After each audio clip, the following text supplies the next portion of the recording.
En este vídeo os voy a explicar cómo utilizar este Canvas que nos da gratuitamente scrum.org para facilitar el inicio de un equipo, un kickoff, donde el equipo va a repasar una serie de aspectos que vamos a ver, o tal vez para reiniciar un equipo que quizás no está rindiendo a lo mejor. Lo que vamos a ver en este Canvas es pues, una serie de secciones que nos pueden ayudar. En primer lugar, repasar el entendimiento que tiene el equipo de Scrum, es muy útil para poder entender, ¿no?, posibles malentendidos y alinear al equipo hacia cuál es el objetivo de Scrum y de sus componentes.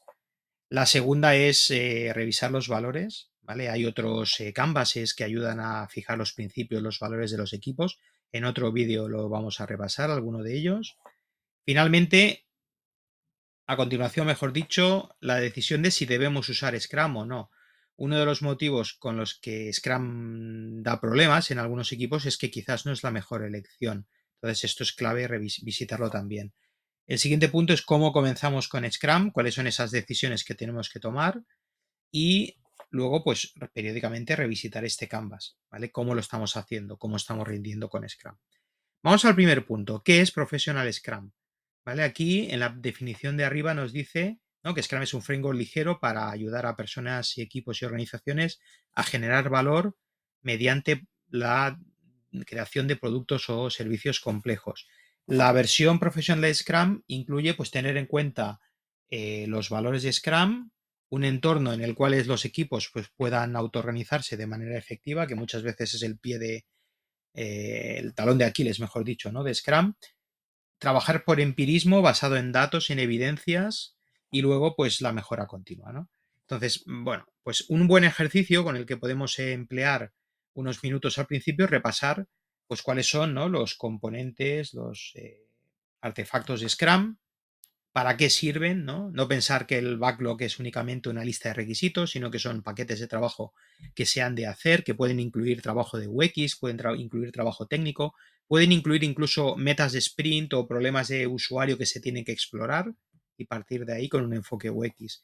Lo mismo para el backlog, ¿no?, dirigido a cumplir una meta y no necesariamente a revisar o ejecutar una serie de requisitos, que la review no sirve para validar los requisitos, sino sirve para evaluar cuál es nuestro camino hacia la meta de producto y buscar cosas nuevas a hacer, nuevos sprints, qué cambios van a haber en nuestro roadmap, etcétera, ¿no? Y etcétera, etcétera, ¿no? Intentar eliminar muchos de los malentendidos que hacen que cuando comencemos con un equipo Scrum, pues no se use bien. El siguiente paso es pues entender cuáles son los valores de Scrum, ¿vale?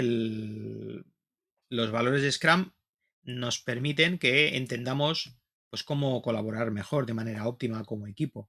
Entonces, si nosotros un buen ejercicio es utilizar, además de explicar en qué consisten los valores, aplicarlos a un evento. ¿Qué pasa si, por ejemplo, en una review no tenemos el valor de decir pues, que no estamos avanzando a la velocidad correcta o que nos faltan cosas respecto a los stakeholders o que las elecciones que se han hecho respecto a las funcionalidades o la estrategia no son las mejores? ¿Qué pasa si en una review, siguiendo con el ejemplo, no tenemos el foco de pensar en que tenemos que trabajar hacia la meta de producto y no en features que nos vengan y que no estén alineadas con estas cosas o peticiones más o menos dispersas de los usuarios? Lo mismo con el compromiso, ¿no? ¿Qué pasa si nosotros decimos, vale, vamos a trabajar en la meta de producto, pero sabemos que en el siguiente sprint nos van a empezar a entrar cosas y no vamos a tener a nivel de los developers, del product owner o del resto de stakeholders los compromisos de seguir firmes, ¿no?, y de dedicar la mayoría del sprint como mínimo a esta meta de producto? El respeto a los roles, ¿no? ¿Qué pasa si nosotros no enseñamos realmente lo que tenemos y que este don y estamos enseñando cosas que están a medias o no estamos siendo francos, ¿no?, con los stakeholders, ¿no? Estamos mostrando respeto, ¿no?, hacia ellos. Y finalmente la apertura de mente, ¿no? Si nosotros vemos pues, que no vamos a la velocidad esperada, que han habido cambios respecto a las suposiciones iniciales, etcétera, etcétera, en una review tenemos que tener la capacidad de adoptar esos cambios, entenderlos y ser capaces de reaccionar, ¿no?, de una manera clara, ¿no? Y además, como hemos dicho, ¿no?, pues las cosas se retroalimentan o se conectan, ¿no? Si tenemos la franqueza de decir, oye, que tenemos que cambiar de enfoque en una review, pero luego no lo llevamos a cabo, pues no sirve de mucho. Pasando al siguiente punto, ¿vale? ¿Cómo vamos a usar Scrum? Pues, o deberíamos usar Scrum, perdón, esta parte de aquí, pues primero, razones para usar Scrum, por ejemplo, no lo sé. Estar focalizados en una meta, estar trabajando con un equipo autoorganizado. Tenemos complejidad en el producto, no es un producto complicado o simple, sino que necesitamos tener el foco y la libertad del equipo a que tome decisiones a veces arriesgadas, ¿no? ¿Vale? Pues podemos identificar aquí, ¿no? ¿Cuáles son estas razones? Razones para no usar Scrum, súper importante. Es decir, no tenemos un equipo autosuficiente, no estamos trabajando en un producto complejo, no tenemos metas que nos ocupen un sprint, sino que tenemos cosas, requisitos o peticiones más dispersas que no le dan sentido usar Scrum. Podemos usar Kanban, otro modelo, ¿no?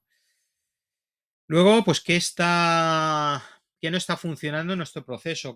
Si tenemos fallos en el testing, en la integración continua, la comunicación con los usuarios, bloqueos en el trabajo entre el equipo, ¿no? Pues antes de pasar a usar Scrum, vamos a hacer una pre-retrospectiva, ¿no? Y entender cuáles son los retos que tenemos que abordar a través de Scrum. Siguiente paso, ¿qué cosas no queremos perder? ¿No? Fundamental, ¿no? O sea, si nosotros estamos teniendo buena comunicación con el usuario, o estamos integrando muy bien el código, o hacemos buena calidad, o bla, bla, bla, pues esto hay que asegurarse que no se pierde por el hecho de cambiar a Scrum. ¿Qué pasará si no cambiamos? ¿Vale? ¿Cuáles son los problemas que podemos abordar si no cambiamos la manera de trabajar, si no usamos Scrum? No lo sé. Desmotivación de las personas, continuar con un posible caos, no tener foco pues, para mejorar, etcétera, etcétera, ¿no? Luego, a continuación, ¿qué pasará si de quién necesitamos soporte? ¿Vale? ¿Quién necesitamos que nos ayude? La dirección, las personas de calidad, los líderes de los stakeholders, ¿no? Etcétera, ¿no? ¿Quién nos ha de ayudar? Necesitamos influir en estas personas para obtener su apoyo. Por otro lado, ¿a quién le tenemos que dar soporte? ¿Vale? Es decir, a veces, ¿no? Las personas que nos van a ayudar necesitan que nosotros los ayudemos para poder tener éxito, ¿no? Si nosotros damos un soporte firme al líder de un departamento que va a ser el peticionario y hacemos que su aplicación triunfe, pues esto va a retroalimentar, ¿no? Esta persona va a seguir dándonos soporte. ¿Vale? A otros jefes de recursos humanos, a la gente que está apostando por nosotros, ¿no? Por trabajar de esta manera. Súper importante, ¿cuáles son los productos que son los ideales para comenzar? ¿Vale? A mí me gusta decir que deberíamos comenzar a aplicar Scrum por la gente que viene convencida de casa. Es decir, vamos a coger a aquellas personas que tengan esa mentalidad o que tengan ese soporte para trabajar con Scrum y que nos pueden ayudar. ¿Vale? Esto hará mucho más fácil que salga bien esta iniciativa y podamos trasladar esta iniciativa a lo demás. Si pasamos al siguiente punto, ¿vale? ¿Cómo vamos a comenzar? Pues este template nos ayuda a hacer decisiones clave que nos van a ayudar a usar bien Scrum, ¿vale? Por ejemplo, pues respecto al Product Backlog, ¿con qué herramientas vamos a trabajar? ¿Cómo vamos a documentar? ¿De qué manera lo queremos? Vamos a permitir pues, que las herramientas nos digan cómo trabajar o al revés, las herramientas se van a adaptar a nuestra necesidad, ya sea Jira, por ejemplo. Luego, pues oye, ¿cuándo vamos a crear el backlog? ¿De qué manera lo vamos a crear? Es decir, vamos a tener una serie de roadmap, luego una serie de metas de sprint y vamos a ir desglosando cómo lo vamos a hacer. ¿Quién podrá acceder? ¿Cómo vamos a, muy importante, asegurar que es transparente para que todas las personas que tienen que tener información y que tienen que colaborar, ¿no? Lo vean y puedan apoyar y dar feedback? También, pues, bueno, cuándo vamos a hacer los refinamientos, de qué manera los vamos a hacer, cómo vamos a hacer que los stakeholders tengan disponibilidad, estén interesados. Siguiente paso es el sprint planning.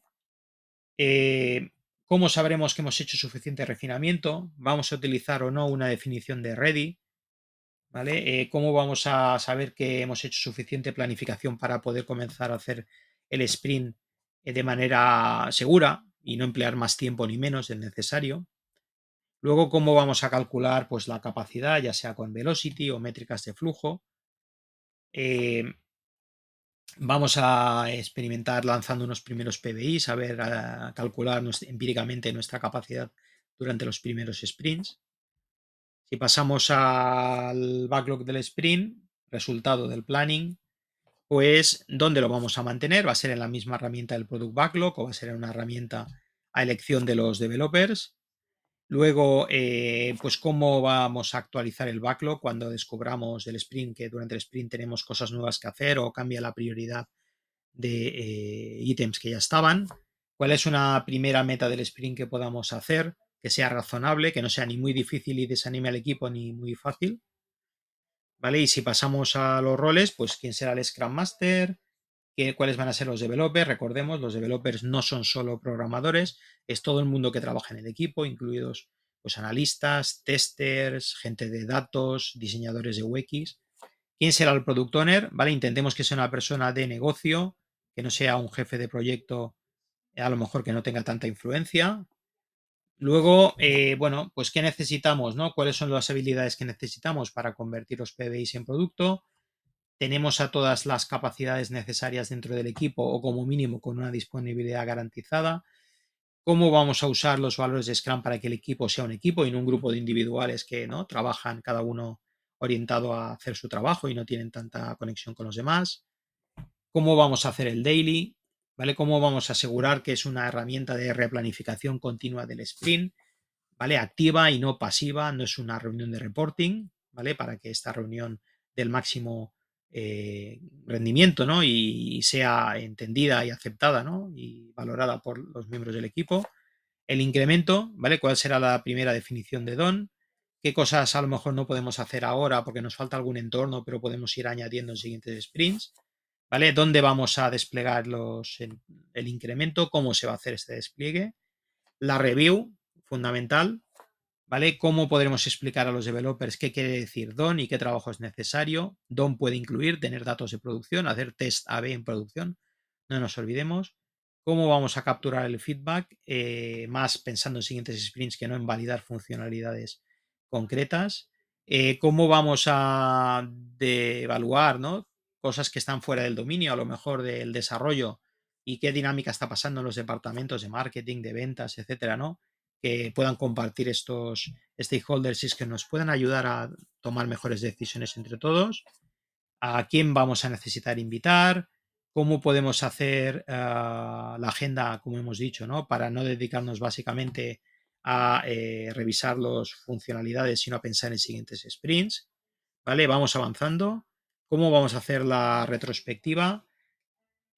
¿Cómo podemos hacer que el Scrum Master pueda tener influencia fuera del equipo para romper, ¿no? Estos impedimentos organizativos y no centrarnos solo, ¿no? en solucionar cosas exclusivamente internas del equipo? ¿Cuáles son las cosas que podemos hacer en el siguiente sprint que están en nuestro control y que vamos a poder hacer? ¿Vale? Aquí recordar este libro, Agile Retrospectives, de Esther Derby, es un muy buen libro, ¿no? Para poder mejorar, ¿no? La manera en que planificamos y hacemos las retros, un libro muy sencillo, ¿vale? Por otro lado, eh, ¿vale? De Esther Derby, ¿vale? Muy útil este libro. Luego, por otro lado, bueno, pues cómo se van a programar los eventos, cómo vamos a conseguir que no nos quedemos dependientes del Scrum Master para los eventos, etcétera, ¿no? Entonces, bueno, ya casi por último, ¿vale? Pues esto no es el punto eh, final, ¿no? Este tablero se debería revisitar de manera periódica. Entonces, bueno, pues pensemos, ¿no? ¿Cómo vamos a evaluar qué es aquello que funciona del cambio a Scrum, de la dinámica del equipo? ¿Cómo vamos a identificar aquello que no funciona tanto? ¿Vale? ¿Cómo sabremos, ¿no? De los stakeholders dentro y fuera del sprint review qué valor están obteniendo del producto y de Scrum? También una cosa muy importante, ¿no? ¿Qué podríamos estar ignorando? Cosas que no tenemos en cuenta porque nos centramos quizás mucho, ¿no? En la dinámica del sprint, pero estamos ignorando, por ejemplo, los resultados del producto, los indicadores de outcomes, de impactos organizativos, ¿no? Una vez que hemos generado el producto. Luego, pues lo que decíamos aquí, ¿no? Si las personas del equipo tienen la combinación correcta de conocimientos, si se está repartiendo bien el trabajo, si falta gente, el proceso, ¿no? Que deberíamos mejorar en nuestra definición de don, cómo mejoramos nuestra calidad, cómo gestionamos con éxito o sin éxito el trabajo no planificado, las herramientas, ¿no? Si las herramientas nos están haciendo más rápido o más lento, si todo el mundo puede acceder a la información para tomar las decisiones y para trabajar, qué métricas podemos obtener, ¿vale? Y luego, pues, bueno, qué pasa a nivel organizativo que puede parar o fomentar que los equipos sean autoorganizados. Entonces, bueno, esto es un resumen de lo que quería enseñaros. Esta herramienta nos puede ayudar en una reunión inicial de 1 hora y media, 2 horas, a poner en marcha el equipo y ahí, sobre todo, identificar posibles cosas que hay que ir trabajando durante los primeros sprints, con lo cual es una herramienta súper útil a nivel de para los Scrum Masters. Y en siguientes vídeos, pues vamos a ver otras herramientas que nos pueden ayudar a dinamizar el sprint planning, los dailies, las reviews y las retrospectivas de una manera más orientada a generar resultados y a orientar al equipo hacia generar más valor. Espero que os haya gustado este vídeo. En tal caso, acordaros de hacer like, acordaros de, si os interesa, suscribiros al canal y de compartirlos con otras personas, otros Scrum Masters que creáis que podrían beneficiarse de este vídeo, ¿vale? Y también podéis visitar nuestra página de innove.com. Venga, hasta pronto.